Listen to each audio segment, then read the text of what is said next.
मैं चमारों की गली तक ले चलूँगा आपको, आइए महसूस करिए ज़िंदगी के ताप को। मैं चल रही हैं छंद के आयाम को देती दिशा, मैं इसे कहता हूँ सरजू पार की मोनालिसा।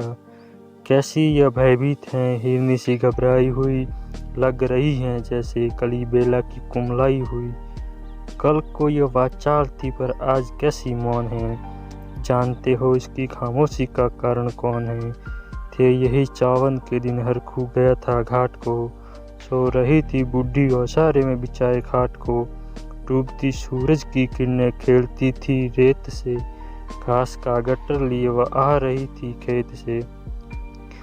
आ रही थी वह चली खोई हुई जज्बात में, क्या पता था उसको कि कोई भेड़िया है घात में। होनी से बेखबर कृष्णा बेखबर राहों में थी, मोड़ पर घूमी तो देखा अजनबी बाहों में थी। चीख निकली भी तो होठों में ही घूंट कर रह गई, चटपटाई पहले फिर ढीली पड़ी फिर ढह गई। दिन तो सरजू के कचारों में था, कब का ढल गया, वासना की आग में कौमारी उसका जल गया। और उस दिन ये हवेली हंस रही थी मौज में, होश में आई तो कृष्णा थी पिता की गोद में। जुड़ गई थी भीड़ जिसमें जोर था सैलाब था, जो भी था अपनी सुनाने के लिए बेताब था। पढ़ के मंगल ने कहा काका तुम कैसे मौन है, पूछ तो बेटी से आखिर वो दरिंदा कौन है। कोई संघर्ष से हम पाँव मोड़ेंगे नहीं, कच्चा खा जाएंगे जिंदा उसको छोड़ेंगे नहीं।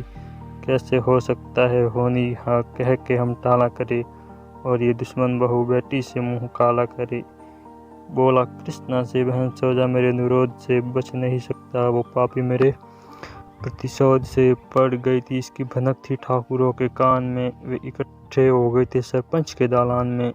दृष्टि जिसकी है जमी भाले की लंबी नोक पर, देखिए सुखराज सिंह बोले हैं कहनी ठोक कर, क्या कहे सरपंच भाई क्या जमाना आ गया है। कल तलक जो पाव के नीचे था रुतबा पा गया, कहती हैं सरकार की आपस मिलजुल कर रहो, चूअर के बच्चों को अब कोरी नहीं हरिजन कहो।